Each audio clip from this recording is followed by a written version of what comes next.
I still remember the scorching sun of Tunisia in the spring of 1943. The desert was like a giant furnace, burning the air, evaporating even the last illusions of victory. Our Africa Corps, once the pride of Germany, was now exhausted. No more fuel, no more supplies, no more hope.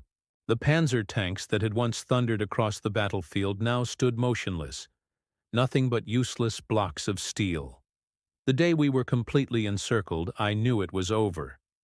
The Americans and the British tightened the noose, while we were left with only a few rifles, a handful of fuelless trucks, and weary men who could no longer fight hunger and heat.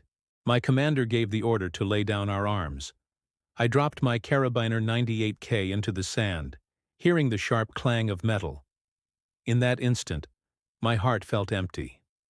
Escorted into a makeshift prison camp in North Africa, we crowded together behind barbed wire. No one knew what fate awaited us.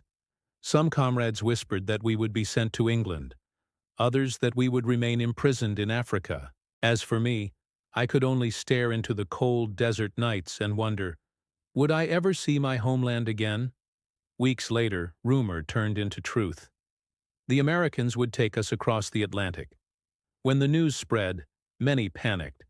Some whispered that America would use us for terrible experiments or enslave us in the mines. Haunting stories passed from one fence to another, like fires spreading in the night. On the day of departure, I was herded with thousands of prisoners to the port of Casablanca. Columns of men shuffled forward under the watchful eyes of American guards with machine guns. The harbor was filled with ships, warships, supply ships, and in the middle, the giant transport that would carry us across the ocean, painted gray, surrounded by swarming American sailors. We were driven up the gangway. I lifted my head to the towering mast, the smokestack belching black smoke, and felt a deep unease. The Atlantic, the very name carried fear. I had heard countless tales of convoys sunk by German U-boats, of furious storms swallowing ships into the depths. Would we survive this passage?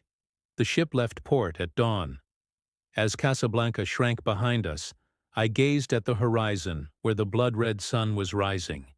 Seagulls screeched overhead, and I, a soldier who had endured countless battles, suddenly felt small and powerless. I was leaving Europe, leaving my home, to enter a world utterly unknown. The voyage lasted weeks. By day we were locked in the stifling holds, allowed on deck only occasionally for air. At night many lay restless, unable to sleep. I overheard fragments of conversation. One man missed his wife, another worried about his children, another cursed Hitler for dragging us into this war. Yet some still clung desperately to faith that the Reich would rise again, that we were but pawns sacrificed for a greater cause. One night, lying on the wooden floor, I listened to the waves slapping the hull, the steady thrum of engines. In the darkness, my thoughts returned to my small house in Bremen, where my mother was surely still sewing by the dim glow of a lamp. I wondered if she even knew where her son was being taken. I tried to picture her face upon receiving word that I had been captured. The memory tightened my chest, and my eyes blurred with tears. Sometimes we were allowed brief moments on deck. There I saw the endless ocean, an infinite expanse of blue with no shore in sight. The salty wind lashed my face. The massive waves seemed ready to swallow us whole. I felt fear, but also awe. Never in my life had I seen such a vast, magnificent sea. On deck I noticed the American soldiers. They were not overly harsh. At times they even tossed us cigarettes or chewing gum, luxuries scarce for German troops in North Africa. I remember one young American throwing me a Lucky Strike cigarette. I stared at him in surprise, but he only smiled before turning away. For a moment I felt confused. Was this really my enemy? Time at sea dragged endlessly. Some days were calm, the golden sunlight shimmering over the waters like a dream. But there were nights when storms raged, the ship swaying violently. Many of us vomited, clutching our stomachs in misery. I clung to the iron railing, convinced that death hovered close by. And then, one morning, after countless days and nights, a great cheer erupted on deck. I rushed up and saw a sight I would never forget. A faint line of land emerging on the horizon. Buildings, cranes, smokestacks, and most striking of all, brilliant lights. It was Norfolk, Virginia, the gateway to America. I stood speechless. In my mind, America had only been the grotesque image painted by German propaganda, a land of crime, of racial violence, of poverty and chaos. Yet before my eyes lay a bustling, vibrant harbor. Enormous cargo ships lined the docks, cranes swung tirelessly, and everywhere electric lights shone as bright as day. In that moment, a strange feeling surged within me. Astonishment, confusion, and fear all at once. Perhaps everything we had believed in was beginning to crumble. And I understood then that my true journey had only just begun. The ship docked at Norfolk in the late afternoon. The sky was turning to dusk, yet the light still blazed everywhere. I stood packed among thousands of prisoners on deck, eyes wide, heart pounding. We had just emerged from the hell of North Africa, crossed a perilous ocean, and now, for the very first time, we had set foot on America, a land that had existed only in our imagination, in propaganda filled with half-truths and lies. Giant cranes swung in motion, unloading cargo onto other ships, while on shore, endless streams of trucks rolled in line. I was stunned. Convoys of jeeps, GMC trucks, freight cars stretching without end. Everything moved with the rhythm of a colossal machine. Nothing like wartime Germany, where everything was scarce, where we rationed every liter of fuel, every crust of bread. Here, abundance seemed limitless. Americans lined the docks, weapons in hand, eyes fixed on us. They did not shout. They did not strike. They merely observed. A few curious civilians stood further back, women in bright dresses, children perched on their fathers' shoulders, pointing at the columns of prisoners. I suddenly felt like some strange specimen, paraded before the public. One by one we disembarked. American soil beneath my boots was firm and cold, yet inside I trembled. Where would I sleep tonight? How would they treat us? At once, we were formed into long columns and herded into waiting train cars. The cars were painted brown, their steel doors gleaming. I braced myself for the worst, for cattle cars like those in Europe, packed with bodies. But no, these were actual passenger coaches. Inside were cushioned seats, glass windows, electric lights. I was dumbfounded. Many prisoners whispered, "What are the Americans planning? Why let us sit here?" When the train began to move, a heavy silence settled over us. I pressed my face to the window, watching Norfolk recede behind. Straight roads, neon-lit billboards, shop windows overflowing with goods. I glimpsed a cinema lit up, the marquee bearing the title Casablanca, the very name of the place I had just left. How bitterly ironic. While I endured misery in the real Casablanca, Americans paid to watch a romantic version flicker on the screen. Night fell quickly. Streetlights glowed on both sides, casting warm golden light. I thought of Bremen. Nights in near darkness, only faint lamplight, for fear of air raids. Here, it seemed as though darkness itself had been banished. I pressed my forehead to the glass, overwhelmed by the endless stream of light. Inside the car, German soldiers murmured. Some were bewildered. "We are not being mistreated. Could it be they're trying to seduce us?" Others scowled. "This is only a facade. They want to weaken us. Don't forget, they are still the enemy." But I remained silent. Within me, another battle had begun. The battle between what I had believed and what I was now seeing with my own eyes. The train roared into the night. Wheels screeched against rails. The whistle howled. I gazed outside. Vast fields, brightly lit farms, small towns appearing and fading away. Everywhere there were cars, shops, well-kept roads. I remembered Nazi propaganda. America is a degenerate land, chaotic, filled with crime. Yet the scene before me was its opposite. Around midnight, we stopped at a small station. The doors opened, and American guards handed out food rations. I opened my tin, stew, white bread, even a fresh red apple. I froze. In North Africa, we had scavenged dry crumbs, spoonfuls of watery soup. And here, even prisoners were fed well. I held the apple in my hand, crimson and gleaming under the light. For a moment I was no longer a prisoner of war, but a boy again, sitting in my garden while my mother picked apples. I bit into it. The sweetness filled my mouth, and tears welled unbidden. That first night in America passed like a dream. Amid the clatter of wheels, I drifted into sleep. I dreamed of glowing streets, of shops overflowing with goods, of myself stepping into a new world, a world unlike anything I had ever known. The next morning, sunlight streamed through the window. The train had gone deep inland. Outside lay endless green forests, rivers, and bridges stretching beyond sight. I felt it clearly.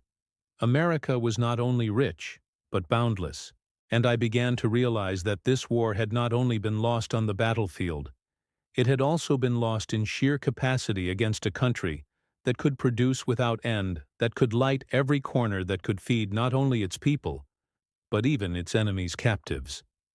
That first night left a mark on me that would never fade. It was the moment when the wall of Nazi propaganda began to crack, and I knew what lay ahead would astonish me even more. The train rumbled on, cutting across the vast expanse of America.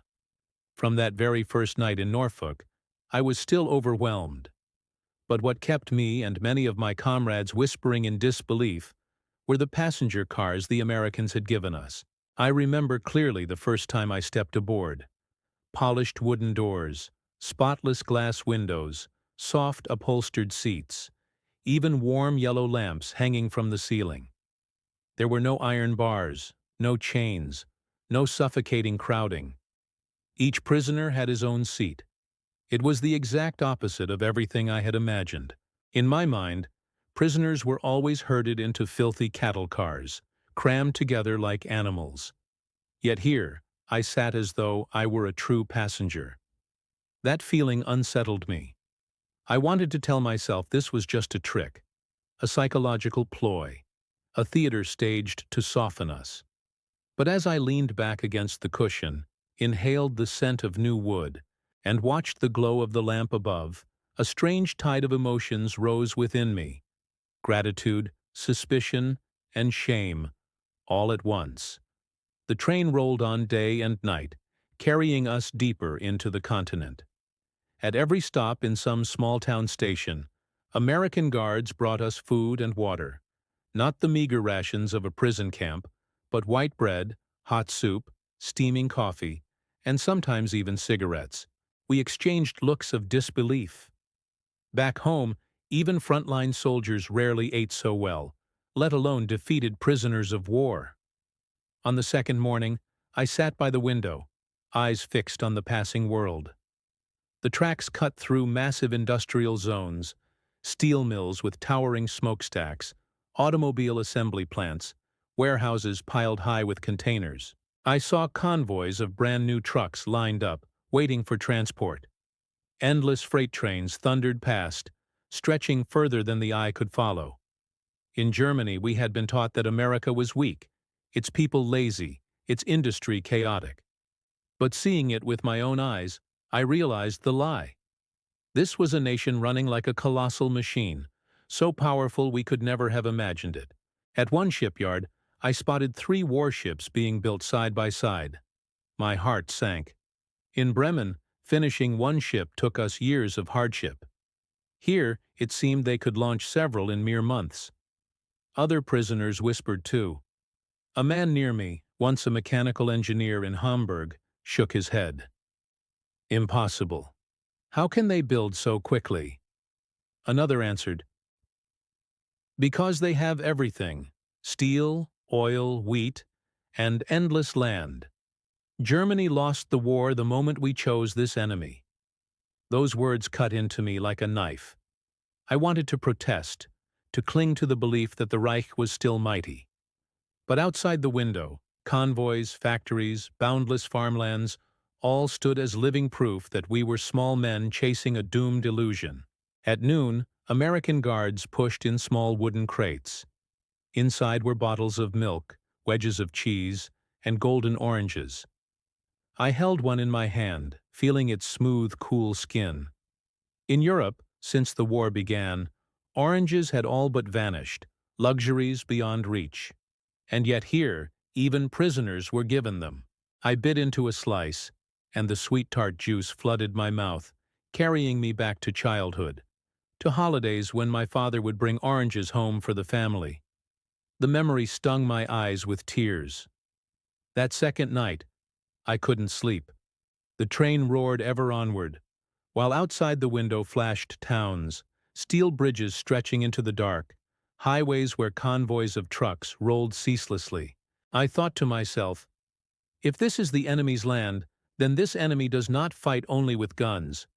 It fights with machines, and with an endless well of strength. Inside the car, some German soldiers sang softly to mask their fear. But their voices soon faded, replaced by murmured questions. Will they ever send us back to Germany? When the war ends, will they forgive us? And our families? What has become of them under the bombs? No one had an answer. I turned to look at the two young American guards in the corridor. They were barely older than I was. They did not curse us, did not glare with hatred. One even smiled when he saw me fumbling with the cap of a milk bottle. In that moment, I understood something. War was absurd. We, ordinary men, could have sat at the same table, drinking milk, sharing fruit. Yet orders had turned us into enemies. 3 days on that train shook my mind more than any battlefield. I had come to America believing it was a land of decay, ready to collapse beneath the boots of the Reich. But the farther I traveled, the clearer it became. Germany was the blind one. The Americans did not need propaganda. All they had to do was sit us in these passenger cars, let us watch from the windows, and the truth revealed itself. As the train turned south, the climate grew warmer. The landscape opened into endless fields. I saw herds of fat cattle, colossal silos of grain, cotton fields like seas of white. Everything overflowed with life, with abundance. Inside me, old beliefs began to crack, like a wall crumbling before the wind. That train, those seemingly ordinary passenger cars, became an invisible bridge. It carried us from a world of lies into a world of truth, from darkness into light. And deep down, I knew, whatever awaited us in Texas would astound me even more. The train left the industrial regions behind and headed south. From the window, the landscape shifted like a living film. Dense forests gradually thinned into vast, open plains stretching endlessly. No bustling cities, no factory smokestacks, only boundless land reaching as far as the eye could see. One morning, as the train crossed a broad expanse covered in green grass, a prisoner beside me blurted out, "My God, is this really one country? I thought land like this could exist only in dreams." He was a farmer from Bavaria, where tiny fields crowded one another. Staring out the window, his eyes glowed. Here, land was not measured in hectares, but in horizons. I felt a lump in my throat. All my life I had known cramped farmlands, where each family had only a few parcels, working themselves to exhaustion just to survive. Yet here I saw farms that overflowed with abundance at a glance. We reached Texas on a sweltering afternoon. The golden sun poured down like fire, flooding the train car with light. The deeper we went, the more endless grasslands appeared, dotted with herds of black and white cattle moving slowly. They were fat, sleek, their coats shining, nothing like the scrawny, war-worn cattle of Europe, half-starved after years of requisition. Once, the train passed a cotton field white as snow. Huge harvesting machines rumbled like thunder, sweeping across the fields, swallowing mountains of cotton in their jaws. I had never seen a device that could replace hundreds, even thousands of workers at once. In Germany, we still picked by hand, slow, back-breaking labor. I remember someone whispering, "We lost the war the moment we saw that machine." No one answered, but in every gaze I saw the same bitter agreement. That night the train stopped at a small station.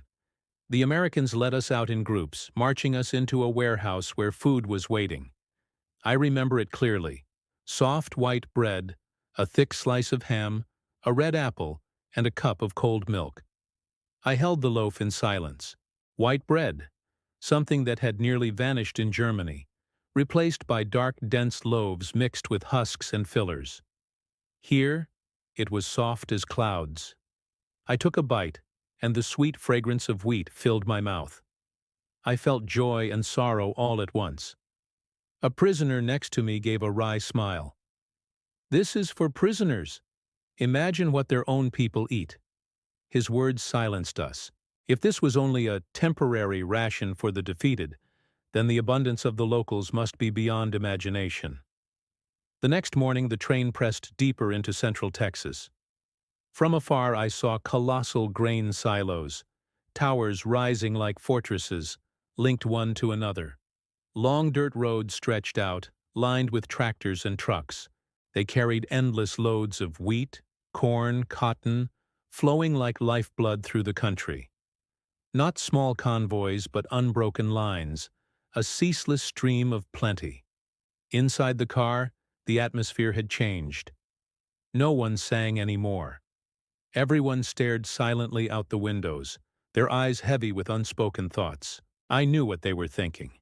If this was truly America, strong, overflowing, inexhaustible, then what chance did Germany ever have?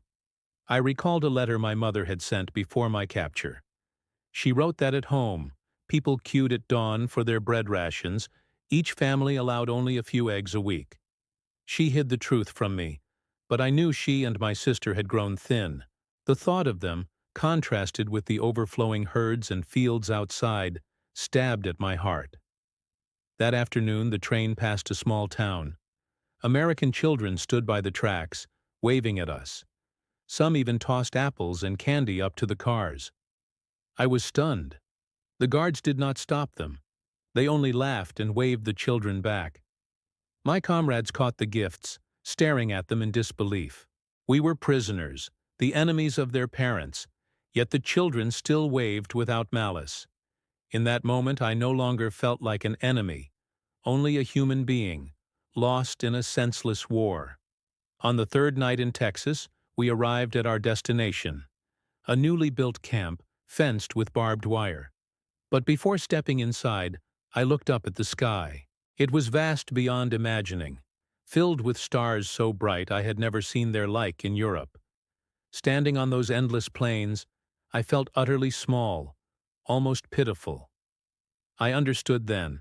From this moment on, my life would be tied to this land, a land of limitless fields, where even prisoners were fed to satiety.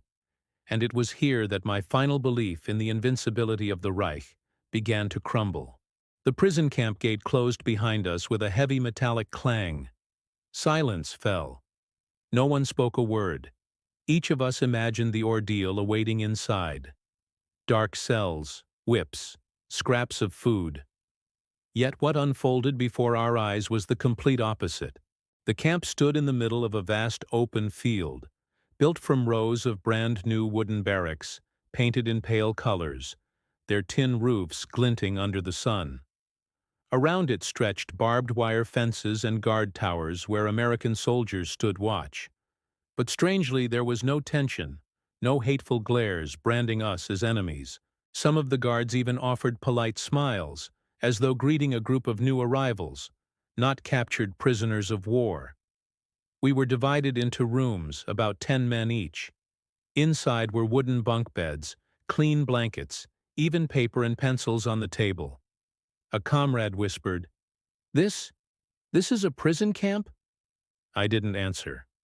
I simply sat on the edge of the bed, my hand brushing the soft blanket. It had been a long time since I had felt the warmth of simple kindness. On the first day we were led to the mess hall. I will never forget that meal.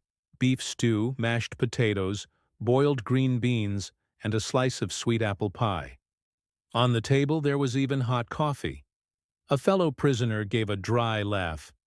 "If this is captivity, I wish the war had ended this way long ago." We ate in silence, both ashamed and suspicious. As German soldiers, we had been taught that Americans were greedy, brutal, treating prisoners like animals. But before me, I saw the opposite. They treated us as if we were still human. After the meal, a tall American officer with graying hair gathered us together. Speaking slowly in English, with a few clumsy words of German, he said, "You are prisoners of war. Here you have the right to work, to study, to receive letters from your families, and to medical care. You must follow the rules, but if you do, no one will be harmed." His words left us staring at one another in disbelief. Some muttered, "This must be a trick, a way to make us drop our guard." But day after day, things unfolded exactly as he had promised. Our first assignment was helping local farmers harvest cotton. We went out into the fields under the watch of a few guards. Yet often the soldiers simply sat in the shade, smoking, while we worked side by side with American farmers. There was no hostility. In fact, many tried to chat with us despite the language barrier. One thin, silver-haired farmer handed me a water bottle, patted my shoulder, and said, "Work hard, friend." I took the bottle, startled by a strange feeling stirring in me. Friend. I had never expected to hear that word from an American. Inside the camp, there was even a small library with a few German books, American newspapers, and an old piano. Many evenings, as sunset washed the fields, music drifted through the barracks. It carried memories of home but also left us uneasy. If the enemy could treat us with such humanity, then what exactly had we been fighting for? Once, when I caught a fever, I was taken to the camp infirmary. A young American nurse smiled gently, checked my temperature, and handed me aspirin. I lay on a spotless bed, listening to the soft footsteps around me, and thought of hospitals back in Germany. Overcrowded, bomb-damaged, blood and dust everywhere. The contrast left a lump in my throat. In the following weeks, the camp even organized classes, basic English, mathematics, even modern farming techniques. At first many ignored them, but gradually more and more prisoners joined, as if preparing for another kind of future. I too found myself learning, my mind opening to a world far larger than the one the Reich had drawn for me. At night, lying in my bunk, I listened to the wind sweeping across the Texas plains. I remembered my mother's words, "Survive, no matter what." And I realized that here, I was not only surviving, I was learning how to live differently. Not through hatred, but through understanding. Yet this very humanity also planted a different fear within us. The fear that our old beliefs were collapsing. One comrade, once fiercely loyal to the party, whispered to me one evening, "If everything we believed was a lie, then what is left of us?" I gave no reply. I only knew that within me, the walls of faith were beginning to crack. And then, as Christmas drew near that year, those cracks became an earthquake. December 1943. The winter winds began sweeping across the fields of Texas. There was no snow like back home, but the chill crept through the cracks of the wooden barracks, enough to make us curl up under the blankets at night. Everyone was restless. Christmas was near, a time that should have been warm and filled with family. Yet for exiles like us, it only sharpened the ache of homesickness. That morning, the American guards brought a tall evergreen tree into camp, nearly 3 meters high. My comrades and I stood frozen at the sight. They carried boxes of ornaments, shining glass balls, and golden stars. A group of prisoners was allowed to decorate the tree, while the American guards watched, laughing, even helping hang the ornaments on the highest branches. On Christmas Eve, we were gathered in the camp's assembly hall, a large wooden building, its rafters hung with wreaths, electric lights glowing brightly. A long table was laid out with food: golden roasted chicken, soft bread, sweet preserves, butter cookies, and even chocolate, a luxury that, back home, only children could taste in peacetime years. One prisoner whispered, This, this cannot be real. In Germany right now, people stand in line all day just to trade for a few potatoes. I sat still, looking around the hall. Christmas music poured from an American phonograph, lively melodies filling the room with light. Some Americans brought violins and guitars, joining in songs that we too knew. And when the tune of Stille Nacht rose, both German prisoners and American guards sang together, in two languages. Voices blended, echoing through the hall, a fragile bridge across the chasm of war. My chest tightened. For that fleeting moment, the war seemed to vanish, leaving only people, longing together for a single peaceful night. After the service, each prisoner received a small gift: an American cigarette, a few peppermint candies, and a Christmas card printed with a reindeer. I held it with trembling hands. Back home, my parents were likely huddled in a bomb shelter, listening to air raid sirens, praying their house would not be flattened. And here I was, a prisoner, sitting before a glowing candle, full-bellied, receiving gifts. A wave of guilt rose inside me. I remembered the pictures in German newspapers. America as a degenerate nation, a land of rotten materialism, the enemy bent on enslaving mankind. Yet here, I saw an America overflowing with abundance, powerful and, strangely, capable of kindness even toward its enemies. That night, back in the barracks, I could not sleep. In the dark, I heard Karl, the staunchest party loyalist among us, sigh deeply. He whispered, "We've been lied to." I stayed silent, but inside I knew he was right.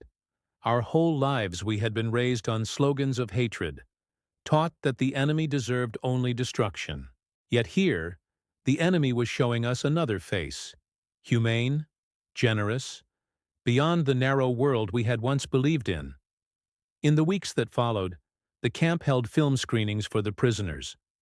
The first American film I ever saw was It's a Wonderful Life. The images of families reunited, laughter, the streets glittering with light. It was like a glimpse into another world, one that in Europe now existed only in memory. When the lights came on, many of us were in tears. Sometimes we were allowed to read American newspapers. The news from the front stunned me. Stalingrad lost, German forces retreating from Africa, Allied bombers raining fire upon Berlin and Hamburg. We sat in silence for hours, knowing our homeland was sinking into flames, while here in America, life went on, producing, building, abundant enough to feed millions of prisoners like us. One evening I received my first letter from Mother. Her trembling hand described how our city had endured another air raid. They had spent many nights in shelters, lacking everything, from bread to medicine. She wrote, "As long as you are alive, that is the greatest Christmas gift I could ask for." I read her letter again and again, while a piece of cake sat untouched before me. I felt like a traitor, living in peace, while my family suffered under bombs. But then another thought came.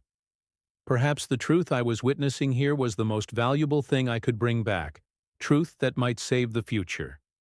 That Christmas shock changed us forever. Many prisoners began to ask themselves, for whom, for what, had we sacrificed our youth? For a collapsing empire built on lies, or for another future, one where men might live in light, like that Christmas Eve in America? I had no answer. But I knew the old faith was shattered. And within those broken shards, a new seed had begun to grow. Spring 1945, the Texas camp buzzed with news. At first it was only rumor, then confirmed by American newspapers. The Allies had crossed the Rhine. Berlin was surrounded. On April 30th, we overheard the guards whispering that Hitler had died in his bunker. And then, in early May, all doubt vanished. Germany had surrendered unconditionally. There were no cheers. We, once soldiers in gray uniforms, sat in silence. Some collapsed onto their chairs, burying their faces in their hands. A few cursed, some broke into tears, but most remained mute, as if robbed of their voices. I remember that moment vividly. The Texas sky was a flawless blue. Birds sang over cotton fields. Everything stood in stark contrast to what I imagined back home, where ash and bombs smothered the land. We were no longer soldiers, no longer prisoners of war, but men without a homeland. Weeks later, America began allowing some of us to work outside the camp under loose supervision. I was sent with a small group to a wheat farm. The owner was an old man with silver hair, thin yet strong. Instead of treating us as enemies, he extended his hand and said, "You are workers, not prisoners." He taught us how to handle the harvester, how to use fertilizer, how to store seeds. I had never seen agriculture so efficient. In Germany, fields lay cratered by bombs. Machinery was scarce. Food was short. But here, every kernel of wheat was harvested into golden heaps, enough to feed thousands. At noon, we ate with his family. A simple meal: cold meat, bread, coffee. What moved me most was the normalcy. No hatred, no barriers. The Americans looked at us as strangers, not invaders. That evening, on the way back to camp, Carl whispered, "If every village in Germany had a farm like this, we would never have fought for bread." I nodded. Those working days planted a thought in me. Germany after the war must be different. It must learn practicality, discipline, and even humanity from those who had once been our foes. In 1946, the order for repatriation came. Groups of prisoners were marched to the ports, boarded ships back to Europe. On the day we left Texas, I stood for a long time staring at the endless cotton fields stretching to the horizon. A strange feeling surged within me. This land, once the enemy's, had become the greatest school of my life. The ship carried us across the Atlantic. The engines no longer sounded as ominous as in 1943. This time, everyone gazed quietly at the sea, lost in thoughts of the future. Some whispered their plans: return to their villages, find their families, rebuild their homes. I held tightly to a small notebook, the place where I had recorded everything I had seen in America. We arrived at Bremen on a gray morning. The city lay in ruins like a graveyard. Streets once bustling were nothing but rubble. The air reeked of smoke and ash. I stepped off the ship, heart heavy. Was this my Germany? A nation that had dreamed of a 1,000-year Reich was now nothing but wreckage. At home, I embraced my mother. She was frailer, her hair completely white. Half our house had been blown away, its walls scarred. When I told her about America, she only sighed. "Then, perhaps it is you who must keep those memories, to rebuild from this rubble." In the years that followed, many of us former prisoners became part of the Great Reconstruction. We returned not only with hands to work, but with lessons learned in captivity: organized labor, agricultural technique, open-mindedness. In small workshops, I applied the management methods I had seen in America: clear division of tasks, priority on efficiency rather than slogans. On farms, we learned how to restore the soil, how to use machinery effectively. Others, who had trained in camps, became electricians, carpenters, engineers, each helping to raise new cities from the ruins. Once, I met Carl again. He was working at a machine shop, his face tanned, full of life. He laughed. "We once thought defeat was the end. But it turns out, it was only the beginning." He was right. In the 1950s, a miracle unfolded. The Wirtschaftswunder, Germany's economic miracle. New streets rose, factories hummed with machines, shops overflowed with goods. As I walked among them, hearing children's laughter, seeing lights shining everywhere, I felt a deep conviction. Germany had been reborn. Yet at Christmas time, my thoughts often drifted back to that night in Texas in 1943. The bright fir tree, the sound of Stille Nacht, the overflowing table, the small gift in my hand. I realized that moment had planted the seed. A seed not only in me, but in hundreds of thousands of German prisoners who had lived in American camps. We returned and sowed that memory into the barren soil. From that seed grew a new Germany, not driven by dreams of conquest, but by the will to build, not intoxicated by violence, but committed to peace and prosperity.